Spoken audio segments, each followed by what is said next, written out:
जय जगन्नाथ पे तुम यूट्यूब चैनल लिपोक्लास को स्वागत।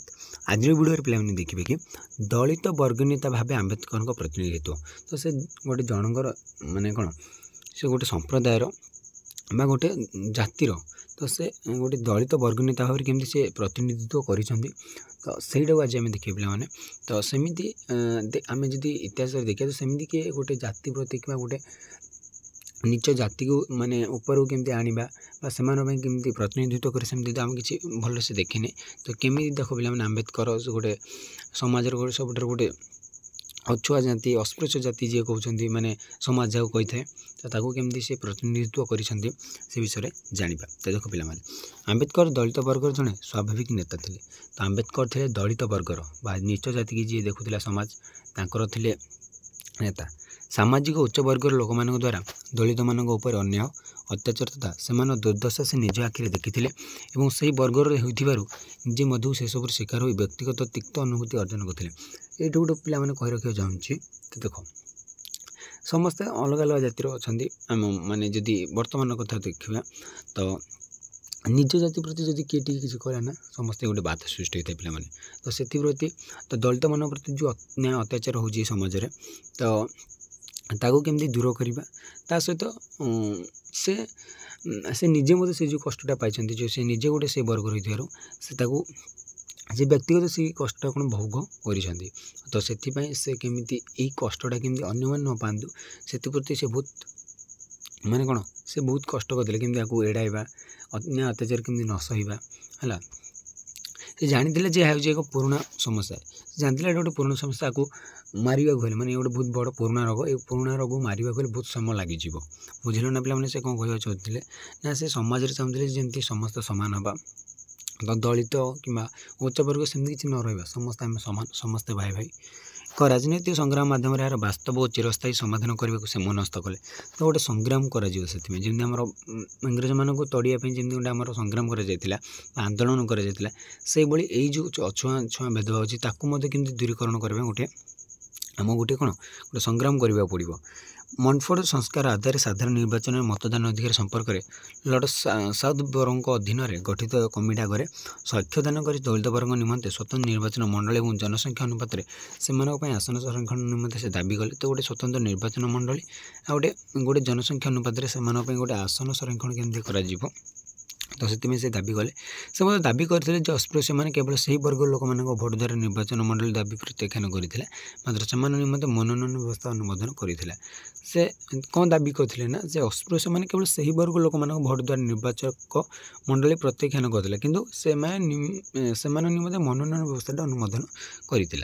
ताल देखिए कौन ना अण भारतीय संगठन निमंते 1927 मसीह गठित साइमन कमिशन प्रायतः समस्त जातीयतावादी शक्ति बासंद करता।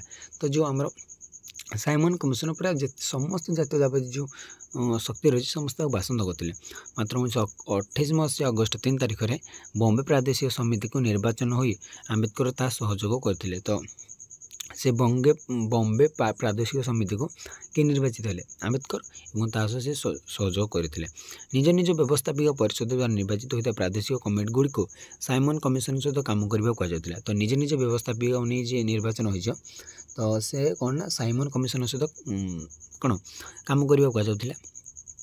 कमिटी को निर्वाचित होती आंबेडकर को जड़े ब्रिटिश सहायताकारी बोली आरोप कराला सी कौन निर्वाचित होते समस्त कहले माने कौन आंबेडकर जड़े ब्रिटिश सहयोगकारी से ब्रिटिश को साहाय्य करुँच।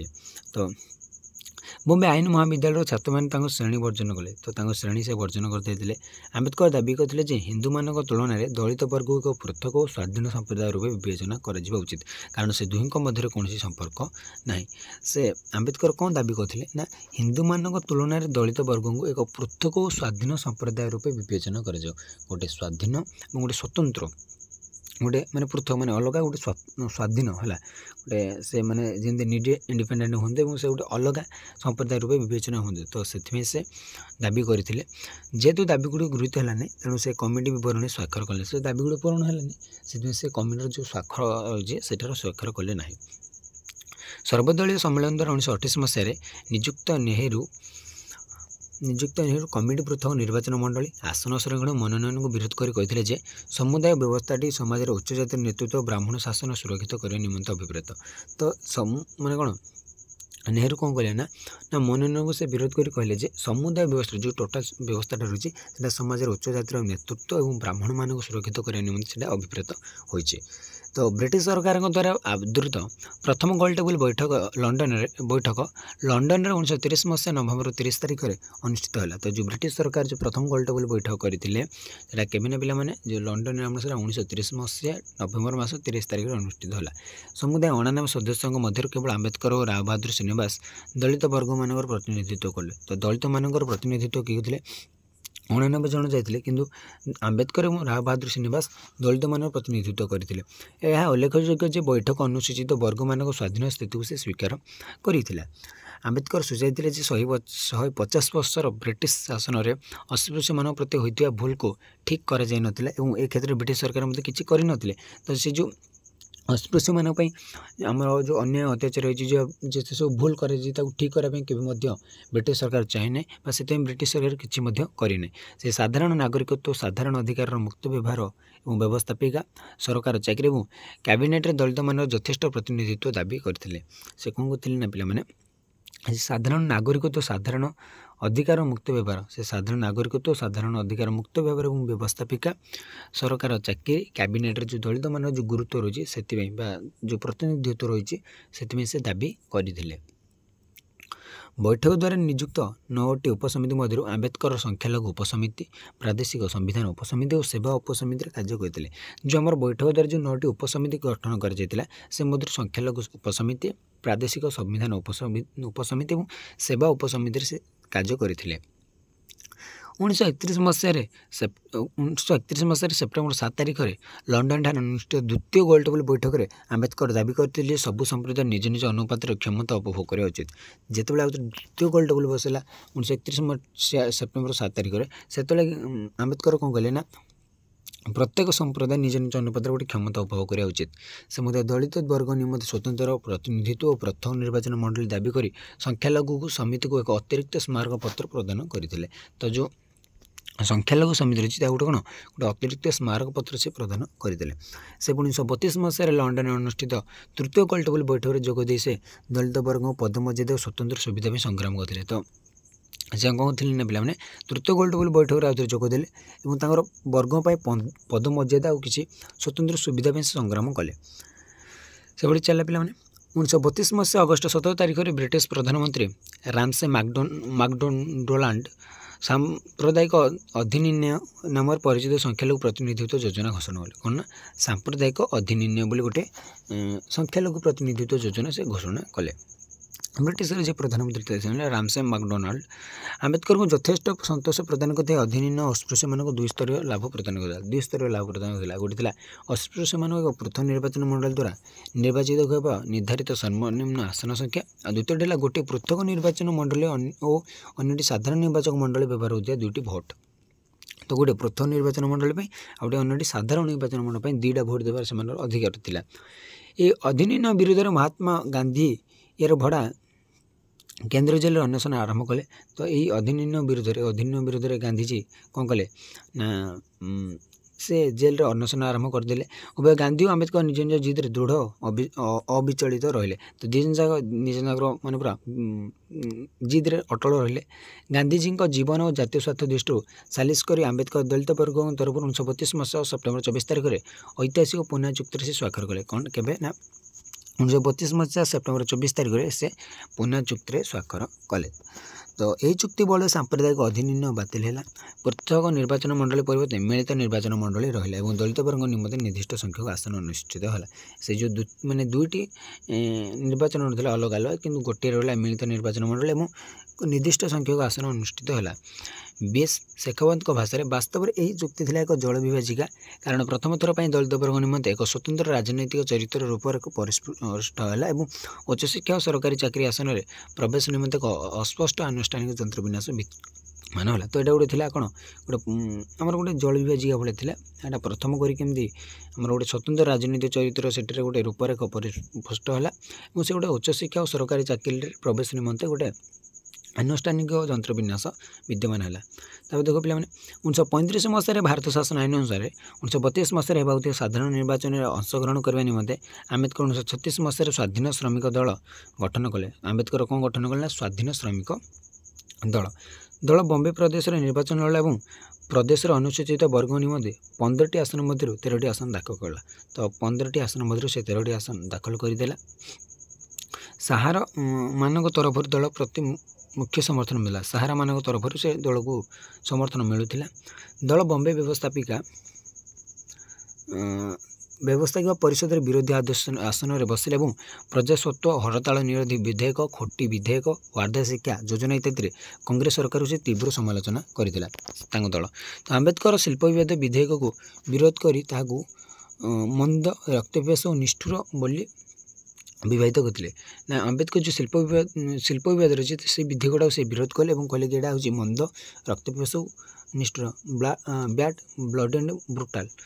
ବିଧେୟକଟି ପ୍ରତିକ୍ରିୟାଶୀଳ ଓ ପଶ୍ଚାତଗାମୀ ଥିଲା, କାରଣ ତା ଶ୍ରମିକମାନଙ୍କୁ ଦାସତ୍ୱ ଅବସ୍ଥାକୁ ଟାଣି ନଥିଲେ। ସେ ଯେଉଁ ବିଧେୟକଟା କ'ଣ ନା ସେଇଟା ଶ୍ରମିକମାନଙ୍କୁ ଦାସତ୍ୱ ଆଡ଼କୁ ଟାଣି ନଥିବାରୁ ସେ ବିରୋଧ କରିଥିଲେ। ତା ଦେଖ ପିଲାମାନେ ଆମ୍ବେଦକର ମାହାରାମାନଙ୍କ ଆତ୍ମସମ୍ମାନ ଓ ସ୍ୱାଭିମାନ କ୍ଷୁଣ୍ଣ କରୁଥିବା ମାହାର ଉତ୍ତନ ବ୍ୟବସ୍ଥାର ଉଚ୍ଛେଦ ନିମନ୍ତେ ପ୍ରୟାସ କରିଥିଲେ। ସେ ଯେଉଁ ଆମର କ'ଣ ନା ମାହାର ଉତ୍ତନ ବ୍ୟବସ୍ଥା ରହିଛି ତାର ଉଚ୍ଛେଦ ନିମନ୍ତେ ସେ ପ୍ରୟାସ କରିଥିଲେ। ଏ ବ୍ୟବସ୍ଥାରେ ସରକାରଙ୍କର ଜଣେ ମାହାର ସେବକ ଦିନରାତି କାର୍ଯ୍ୟ କରିବ ଏବଂ ତାଙ୍କ ଅନୁପସ୍ଥିତିରେ ତାଙ୍କ ପରିବାରର ଅନ୍ୟ ଜଣେ ସଦସ୍ୟ କାର୍ଯ୍ୟ କରିବ। ସେ କ'ଣ ନା ଏଇ ଯେଉଁ ମାହାର ସେବକଟା ସେ ଦିନରାତି କାର୍ଯ୍ୟ କରିବ ଏବଂ ତାଙ୍କ ଅନୁପସ୍ଥିତିରେ ତାଙ୍କ ପରିବାର ଆଉ ଜଣେ କୌଣସି ବ୍ୟକ୍ତି ଆସିକରି କାର୍ଯ୍ୟ କରିବ। ତ ଏହା ପରିବର୍ତ୍ତେ ସେ ଖଣ୍ଡିଏ ଜମି ବା ବର୍ତ୍ତମାନ ଯାହାକୁ ଆମେ କହୁଛେ ଗ୍ରାମବାସୀଙ୍କଠାରୁ କିଛି ଶସ୍ୟ ଓ କିଛି ନଗଣ୍ୟ ପାରିଶ୍ରମିକ ପାଇବେ। ଏହା ପରିବର୍ତ୍ତେ ସେ କ'ଣ ପାଇବ ନା ସେ ଯେଉଁ ସେବକଟି ଗୋଟେ ଖଣ୍ଡିଏ ଜମି ପାଇବ, ଆଉ ଗ୍ରାମବାସୀଙ୍କଠାରୁ କିଛି ଶସ୍ୟ ପାଇବ ଏବଂ କିଛି ପାରିଶ୍ରମିକ ପାଇବ, ନଗଣ୍ୟ ବହୁତ କମ୍ ପରିମାଣରେ। ମାହାର ଉତ୍ତନ ବ୍ୟବସ୍ଥା ବର୍ଦ୍ଧିକୃତ କରିଥିବା 1874 ମସିହାରେ ବମ୍ବେ ବଂଶାନୁକ୍ରମିକ ପଦବୀ ଅଧିନିୟମକୁ ସଂଶୋଧନ କରିବା ଉଦ୍ଦେଶ୍ୟରେ ଆମ୍ବେଦକର 1928 ମସିହା ମାର୍ଚ୍ଚ 19 ତାରିଖରେ ବମ୍ବେ ବ୍ୟବସ୍ଥାପିକା ପରିଷଦରେ ଗୋଟେ ବିଧେୟକ ଆଗତ କରିଥିଲେ। ତ ଏ ଯେଉଁ ଉତ୍ତନ ବ୍ୟବସ୍ଥାକୁ ବର୍ଦ୍ଧିକୃତ କରିବା ପାଇଁ ସେ କ'ଣ ନା ଗୋଟେ ବିଧେୟକ ଆଗତ କରିଥିଲେ। ମାତ୍ର ନିସ୍ତ ସ୍ୱାର୍ଥ ଗୋଷ୍ଠୀଙ୍କ ବିରୋଧ ଯୋଗୁଁ ସେ ତାକୁ 1829 ମସିହା ଜୁଲାଇ 24 ତାରିଖରେ ପ୍ରତ୍ୟାହାର କରିଥିଲେ। ଯେଉଁ ନିସ୍ତ ସ୍ୱାର୍ଥ ଗୋଷ୍ଠୀଙ୍କ ବିରୋଧ ଯୋଗୁଁ ସେଇଟା ସେ ନିଜେ ପ୍ରତ୍ୟାହାର କରିନେଇଥିଲେ। ସେହି ବିଷୟ ଉପରେ ପୁନର୍ବାର ସେ 1932 ମସିହା ସେପ୍ଟେମ୍ବର 17 ତାରିଖରେ ଏକ ବିଧେୟକ ଆଗତ କରିଥିଲେ, ଯାହା ଗୃହୀତ ହେଲା ନାହିଁ। ଯେଉଁଟା ଆଉ ଥରେ ଗୋଟେ କଲେ ସେଇଟା ଗୃହୀତ ହେଲା ନାହିଁ। ଗୋଟେ କରିଥିଲେ ପ୍ରତ୍ୟାହାର କଲେ, ଆଉ ଗୋଟେ କଲେ ଗୃହୀତ ହେଲା ନାହିଁ। ପରିଶେଷରେ ବ୍ୟବସ୍ଥାଟି 1959 ମସିହାରେ ବମ୍ବେ କ୍ଷୁଦ୍ରତର ଗ୍ରାମ୍ୟ ଉତ୍ତନ ଉଚ୍ଛେଦ ଆଇନ ବଳରେ ଉଠିଗଲା। ଦୁର୍ଭାଗ୍ୟବଶତଃ ତାହେଲେ ଦେଖିବା ନିମନ୍ତେ ଆମ୍ବେଦକର ଜୀବିତ ନଥିଲେ। ତ ସେଇଟା ଦେଖିବା ପାଇଁ ଆମ୍ବେଦକର ଆଉ ଜୀବିତ ନଥିଲେ ଆମର, ତଥାପି ସେଇଟା କିନ୍ତୁ ହେଇଗଲା। ଆମ୍ବେଦକର ବଡ଼ଲାଟଙ୍କ କାର୍ଯ୍ୟନିର୍ବାହୀ ପରିଷଦର ଶ୍ରମ ସଦସ୍ୟ ନିଯୁକ୍ତ ହୋଇଥିଲେ ଏବଂ ସେ 1942 ମସିହା ଜୁଲାଇ 20 ତାରିଖରେ ନାଗପୁରରୁ ତାରବାର୍ତ୍ତା ମାଧ୍ୟମରେ ସେ ଦାୟିତ୍ୱ ଗ୍ରହଣ କରିଥିଲେ। କିଏ? ଆମ୍ବେଦକର ବଡ଼ଲାଟଙ୍କ କାର୍ଯ୍ୟନିର୍ବାହୀ ପରିଷଦରେ ସେ ଗୋଟେ ଶ୍ରମ ସଦସ୍ୟ ରୂପେ ନିଯୁକ୍ତି ପାଇଥିଲେ। ଅସ୍ପୃଶ୍ୟମାନଙ୍କୁ ଏକ ଶାସକ ଜାତିରେ ପରିଣତ କରିବା ଓ ବ୍ରାହ୍ମଣବାଦକୁ ଏକ ଶକ୍ତ ଧକ୍କା ଦେବା ନିମନ୍ତେ ସେହି ପ୍ରସ୍ତାବ ଗ୍ରହଣ କରିଥିଲେ। କ'ଣ ପିଲାମାନେ ଅସ୍ପୃଶ୍ୟମାନଙ୍କୁ ଗୋଟେ ଶାସକ ଜାତିରେ ପରିଣତ କରିବା ଏବଂ ବ୍ରାହ୍ମଣବାଦକୁ ଗୋଟେ ଶକ୍ତ ଧକ୍କା ଦେବା ନିମନ୍ତେ କ'ଣ ଆମର ଆମ୍ବେଦକର ଏହି ପ୍ରସ୍ତାବଟା ଗ୍ରହଣ କରିଥିଲେ। ତାଙ୍କ ମତରେ ଭାରତ ସ୍ୱରାଜ ଲାଭ କରିବା ଯଥେଷ୍ଟ ନୁହେଁ, ମାତ୍ରା ଅଧିକ ଗୁରୁତ୍ୱପୂର୍ଣ୍ଣ ଥିଲା ଯେ ସେ କାହା ହାତରେ ସ୍ୱରାଜ ରହିବ। ତ ଭାରତ ସ୍ୱରାଜ ହେବାଟା ବଡ଼ କଥା ନୁହେଁ, ସେଇଟା ହେଉଛି ବଡ଼ କଥା।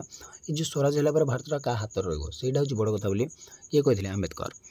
ତ୍ରିପାକ୍ଷିକ ଶ୍ରମିକ ସମ୍ମିଳନୀର ଦ୍ୱିତୀୟ ଅଧିବେଶନରେ ସଭାପତି ଅଭିଭାଷଣ ଦେଇ ଆମ୍ବେଦକର କହିଥିଲେ ଯେ ଦଳିତ ବର୍ଗଙ୍କ ନିମନ୍ତେ ନିଯୁକ୍ତିର 8% ଏବଂ 1/3 ଲଣ୍ଡନରେ ସେହି ବର୍ଗର ଛାତ୍ରଙ୍କୁ ବୈଷୟିକ ଶିକ୍ଷା ନିମନ୍ତେ ସଂରକ୍ଷିତ ଆସନ କେନ୍ଦ୍ରୀୟ ସଭାରେ ଅଧିକରୁ ଗୋଟିଏ ଆସନ ହାସଲ କରିଛନ୍ତି। ତ ସେ ଗୋଟେ କ'ଣ କଲା ନା ସମ୍ମିଳନୀ ଦ୍ୱିତୀୟ ଅଧିବେଶନରେ ସଭାପତି ଅଭିଭାଷଣ ଦେଇ କହିଲେ ଯେ ଆମ୍ବେଦକର କହିଥିଲେ ଯେ ସେ ଦଳିତ ବର୍ଗ ନିମନ୍ତେ ନିଯୁକ୍ତିର 8% ଓ 1/3 ଲଣ୍ଡନରେ ସେ ବର୍ଗର ଛାତ୍ରଙ୍କୁ ବୈଷୟିକ ଶିକ୍ଷା ନିମନ୍ତେ ସଂରକ୍ଷିତ ଆସନ, ଯେଉଁ ଲଣ୍ଡନରେ ଯେ ପଢ଼େ ସେମାନଙ୍କ ପାଇଁ ମାନେ କ'ଣ ବୈଷୟିକ ଶିକ୍ଷା ପାଇଁ ଗୋଟେ ସଂରକ୍ଷିତ ଆସନ ଏବଂ କେନ୍ଦ୍ରୀୟ ସଭାରେ ଗୋଟିଏ ଅଧିକ ଆସନ ହାସଲ କରିଛନ୍ତି। ତ ସେମାନଙ୍କ ପାଇଁ କେନ୍ଦ୍ର ରାଜ୍ୟ ପରିଷଦରେ ଗୋଟିଏ ଆସନ ସୃଷ୍ଟି କରାଯାଇଛି। 1946 ମସିହା ମେ ଶେଷ ସପ୍ତାହରେ ଆମ୍ବେଦକର ବଡ଼ଲାଟଙ୍କ କାର୍ଯ୍ୟନିର୍ବାହୀ ପରିଷଦ ସଦସ୍ୟ ପଦରୁ ଇସ୍ତଫା ଦେଇଦେଲେ। ସେ ଇସ୍ତଫା ଦେଇଦେଲେ କ'ଣ ପାଇଁ? କହିବେ ଯେ ସେ ଗୋଟେ ଇଂରେଜଙ୍କର କାର୍ଯ୍ୟରେ ଥିଲେ, ତ ସେଥିପାଇଁ ସେ ଛାଡ଼ିଦେଲେ ଜବ୍, ମାନେ ତାଙ୍କର ଇସ୍ତଫା ଦେଇଦେଲେ। 1942 ମସିହାରେ ଆମ୍ବେଦକର ତାଙ୍କ ସ୍ୱାଧୀନ ଶ୍ରମିକ ଦଳକୁ ସର୍ବଭାରତୀୟ ଅନୁସୂଚିତ ଜାତି ମହାସଂଘ ବା AISCFରେ ରୂପାନ୍ତରିତ କଲେ। ମାନେ କ'ଣ ନା ସର୍ବଭାରତୀୟ ଅନୁସୂଚିତ ଜାତି ମହାସଂଘ ବୋଲି ସେ ନା ଦେଇଥିଲେ। ନୂତନ ଦଳର ଇସ୍ତାହାର ନିମ୍ନ ନୀତିଗୁଡ଼ିକ ଥିଲା ଧାର୍ମିକ, ଅର୍ଥନୈତିକ ଓ ରାଜନୈତିକ ସ୍ୱାଧୀନତା, ସୁଯୋଗ ସମାନତାର ଅଧିକାର, ପ୍ରତ୍ୟେକ ଭାରତୀୟଙ୍କ ଅଭାବ ଓ ଭୟରୁ ମୁକ୍ତ କରିବା ପାଇଁ ରାଷ୍ଟ୍ରର ଦାୟିତ୍ୱ, ସ୍ୱତନ୍ତ୍ରତା ସମାନତା ଭାତୃତ୍ୱ ରକ୍ଷା, ମଣିଷ ଦ୍ୱାରା ମଣିଷ, ଶ୍ରେଣୀ ଦ୍ୱାରା ଶ୍ରେଣୀ ଓ ଦେଶ ଦ୍ୱାରା ଦେଶର ଅତ୍ୟାଚାର ଓ ଶୋଷଣ ମୁକ୍ତି ଏବଂ ସଂସଦୀୟ ଶାସନ ବ୍ୟବସ୍ଥା। ତ ପିଲାମାନେ ଏ ଯେଉଁ ନୂତନ ଦଳର ନିମ୍ନ ନୀତିଗୁଡ଼ିକ କ'ଣ ଥିଲା ଏଇଟା ମନେ ରଖିଥାଉ। এই 5ଟି ପଏଣ୍ଟ ବହୁତ ଇମ୍ପୋର୍ଟାଣ୍ଟ ପଏଣ୍ଟ ହେଲା। ତା ଦେଖ ପିଲାମାନେ 1946 ମସିହା ମାର୍ଚ୍ଚ 24 ତାରିଖରେ ଭାରତ ଗସ୍ତରେ ଆସିଥିବା କ୍ୟାବିନେଟ୍ ମିଶନ ଅସ୍ପୃଶ୍ୟମାନଙ୍କ ବୃହତ କିମ୍ବା ଏକ ସ୍ୱତନ୍ତ୍ର ସମ୍ପ୍ରଦାୟ ରୂପେ ଗ୍ରହଣ କଲା ନାହିଁ। ଯେଉଁ 1946 ମସିହାରେ ଭାରତ ଗସ୍ତରେ ଯେଉଁ କ୍ୟାବିନେଟ୍ ମିଶନ ଆସିଥିଲା ସେ ଅସ୍ପୃଶ୍ୟମାନଙ୍କୁ ଗୋଟେ ବୃହତ କିମ୍ବା ଗୋଟେ ବଡ଼ କିମ୍ବା ଗୋଟେ ସ୍ୱତନ୍ତ୍ର ସମ୍ପ୍ରଦାୟ ରୂପେ ଗ୍ରହଣ କଲା ନାହିଁ। ମିଶନ ସେମାନଙ୍କୁ ସାଧାରଣ ସମ୍ପ୍ରଦାୟରେ ସାମିଲ କଲା ଏବଂ ଅନ୍ତରୀଣ ସରକାରଙ୍କ ପାଇଁ ତା'ର ପ୍ରସ୍ତାବରେ ଅନୁସୂଚିତ ଜାତି ସମ୍ପ୍ରଦାୟରୁ ଜଣେ ମାତ୍ର ସଦସ୍ୟଙ୍କୁ କେବଳ କଂଗ୍ରେସର ଅଂଶ ରୂପେ ସାମିଲ କରିଥିଲା। ତ ସାମିଲ କେବଳ ଜଣଙ୍କୁ ହିଁ କରିଥିଲା, ସେ ସେମାନେ ଗୋଟେ ସ୍ୱତନ୍ତ୍ର ବୋଲି ନେଲା ନାହିଁ, ସେ ଗୋଟେ ସାଧାରଣ ଭାବରେ ନେଇଗଲା। ଆମ୍ବେଦକର ଏଥିରେ ଖୁସି ନଥିଲେ।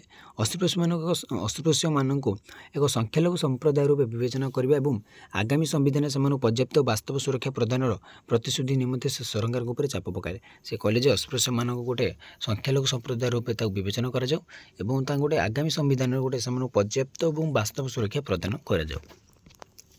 1946 ମସିହାରେ ସେ ଇଂଲଣ୍ଡ ଯାଇ ପ୍ରଧାନମନ୍ତ୍ରୀ ଅଟଲଙ୍କୁ ବୁଝାଇଥିଲେ ଯେ କିପରି ସରକାରଙ୍କ ଦ୍ୱାରା ଅନୁସୂଚିତ ବର୍ଗଙ୍କୁ ଦିଆଯାଇଥିବା ପ୍ରତିଶ୍ରୁତିଗୁଡ଼ିକ ମିଶନ ପଦତଳିତ କରିଛି। ତେବେ ସମ୍ବିଧାନ ସଭା ତା'ର ଚିଠା କମିଟିକୁ ନିର୍ବାଚିତ ହେବା ସହ ସେହି କମିଟିର ଅଧ୍ୟକ୍ଷ ମନୋନୀତ ହେବା ଦ୍ୱାରା ଦଳିତ ବର୍ଗ ନିମନ୍ତେ କିଛି ସାକାର ଓ ସ୍ଥାୟୀ ବ୍ୟବସ୍ଥା କରିବା ପାଇଁ ସେ ଯଥେଷ୍ଟ ସୁଯୋଗ ପାଇଲେ। ତାପରେ ସେ କିଛି ସୁଯୋଗ ପାଇଲେ ସେମାନଙ୍କ ପାଇଁ କିଛି କାମ କରିବାର। ତାପରେ ଦେଖ ପିଲାମାନେ 1942 ମସିହା ଅଗଷ୍ଟ 3 ତାରିଖରେ ସ୍ୱାଧୀନ ଭାରତର ପ୍ରଥମ ମନ୍ତ୍ରିମଣ୍ଡଳ ସଦସ୍ୟମାନଙ୍କ ନାମ ଘୋଷଣା କରା। ତ ଯେତେବେଳେ 1942 ମସିହା ସ୍ୱାଧୀନ ଭାରତର ପ୍ରଥମ 1942 ମସିହା ଅଗଷ୍ଟ 3 ପିଲାମାନେ ଏଇଟା 47 ଖଣ୍ଡେ ହେଇଥିବ। ତ ପ୍ରଥମ ମନ୍ତ୍ରିମଣ୍ଡଳ ସଦସ୍ୟମାନଙ୍କ ନାମ ଘୋଷଣା ହେଲା। ଆମ୍ବେଦକର ଆଇନ ମନ୍ତ୍ରୀ ରୂପେ ମନ୍ତ୍ରିମଣ୍ଡଳରେ ଯୋଗ ଦେଲେ ଏବଂ ହିନ୍ଦୁ ସଂହିତା ବିଧେୟକ ପ୍ରସ୍ତୁତ କରିବା ନିମନ୍ତେ ବିରାଟ ପଦକ୍ଷେପ ନେଲେ, ଯାହା ବହୁମଣ୍ଡଳର ବିରୋଧ ଯୋଗୁଁ ମୌଳିକ ରୂପରେ ଗୃହୀତ ହୋଇପାରିଲା ନାହିଁ। ତ ବହୁମଣ୍ଡଳ ତାଙ୍କୁ ବିରୋଧ କରିଥିଲେ, ଯାହାଫଳରେ ସେଟା ଗୃହୀତ ହେଲା। ସେ ଥିଲେ ସେ ପ୍ରଥମ ଆଇନ ମନ୍ତ୍ରୀ ଆମ ଭାରତର। 1951 ମସିହା ସେପ୍ଟେମ୍ବର 27 ତାରିଖରେ ସେ ନେହେରୁ ମନ୍ତ୍ରିମଣ୍ଡଳରୁ ଇସ୍ତଫା ଦେଇଥିଲେ ସଂସଦରେ। ତ ସଂସଦରେ ସେ ଇସ୍ତଫା ଦେଇଦେଲେ ହେଲା, ମନ୍ତ୍ରିମଣ୍ଡଳ ଇସ୍ତଫା ଦେଇଦେଲେ। ସେ ନିଜର ଲିଖିତ ଭାଷଣ ନ ଦେଇ ସେ ଭାଷଣ ଦେଲେ ନା ମାନେ ଘର ସେଇ ଯେଉଁ ସଂସଦ ଛାଡ଼ିଦେଲେ। ମାତ୍ର ଏକ ସମ୍ବାଦପତ୍ର ବିବୃତ୍ତି ତାଙ୍କ ଇସ୍ତଫାର ନିମ୍ନ କାରଣ ଦର୍ଶାଇଥିଲେ। ପ୍ରଥମ ହେଲା ନେହେରୁ ତାଙ୍କୁ ଯୋଜନା ବିଭାଗ ଦେବାକୁ ପ୍ରତିଶ୍ରୁତି ଦେଇଥିଲେ, ମାତ୍ର ଆଇନ ବିଭାଗ ତାକୁ ଦେଇଥିଲେ ଯୋଜନା ବିଭାଗର ମନ୍ତ୍ରୀ ଦେଇଥିଲେ, କିନ୍ତୁ ତାଙ୍କୁ ଦେଇଥିଲେ ଆଇନ ବିଭାଗ। ନେହେରୁ ତାଙ୍କୁ ପ୍ରାୟତଃ ସମସ୍ତ କ୍ୟାବିନେଟ୍ କମିଟିରୁ ଦୂରେଇ ରଖିଲେ। ସରକାର ଅନୁସୂଚିତ ଜାତିମାନଙ୍କ ପ୍ରତି ନିଷ୍ପୃହ ରହିଲେ। କାଶ୍ମୀର ପ୍ରସଙ୍ଗ, ବୈଦେଶିକ ନୀତି ଓ ହିନ୍ଦୁ ସଂହିତା ବିଧେୟକ ଉପରେ ନେହେରୁଙ୍କର ସହିତ ତାଙ୍କର ମତଭେଦ ସୃଷ୍ଟି ହେଲା। ତ ଏହିସବୁ 3-4ଟି ଯୋଗୁଁ ସେ ଇସ୍ତଫା ଦେଲେ। 1952 ମସିହା ମାର୍ଚ୍ଚ ଶେଷ ଭାଗରେ ହୋଇଥିବା ଲୋକସଭା ନିର୍ବାଚନରେ ପ୍ରତିଦ୍ୱନ୍ଦିତା କରି ହାରିଯାଇଥିଲେ, କାରଣ ଗ୍ରାମାଞ୍ଚଳରେ ତାଙ୍କ ଦଳ ସର୍ବଭାରତୀୟ ଅନୁସୂଚିତ ଜାତି ମହାସଂଘର ଆଦୌ ସମର୍ଥନ ନଥିଲା। ଗ୍ରାମାଞ୍ଚଳରେ ତାଙ୍କର ଏତେ ସମର୍ଥନ ମିଳିନଥିଲା। ବିରୋଧୀ ଦଳରେ ରହି ମଧ୍ୟ ସେ ଦଳିତ ବର୍ଗ ନିମନ୍ତେ ଚିନ୍ତା ଓ କାର୍ଯ୍ୟ କରିବା ପାଇଁ ଆମ୍ବେଦକର କୌଣସି ଉପାୟ ଛାଡ଼ିନଥିଲେ। ତ ବିରୋଧୀ ଦଳରେ ରହି ମଧ୍ୟ ସେ ଦଳିତମାନଙ୍କ ପାଇଁ କେମିତି ଆଗକୁ ବା ଭଲ କାମ କରେ ସେଥିପାଇଁ ସେ କେତେବେଳେ ଉପାୟ କୌଣସି ଛାଡ଼ି ନଥିଲେ। ତ ଆଜି ପାଇଁ ପିଲାମାନେ କ୍ଲାସ୍ଟି କରି ରଖୁଛି। ପରବର୍ତ୍ତୀ କ୍ଲାସ୍ରେ ଦେଖିବା ଗାନ୍ଧୀ ଓ ଆମ୍ବେଦକର ମଧ୍ୟରେ ଜାତିକୁ ନେଇ ଦ୍ୱନ୍ଦ୍ୱ। ତ ରହୁଛି। ଜୟ ଜଗନ୍ନାଥ।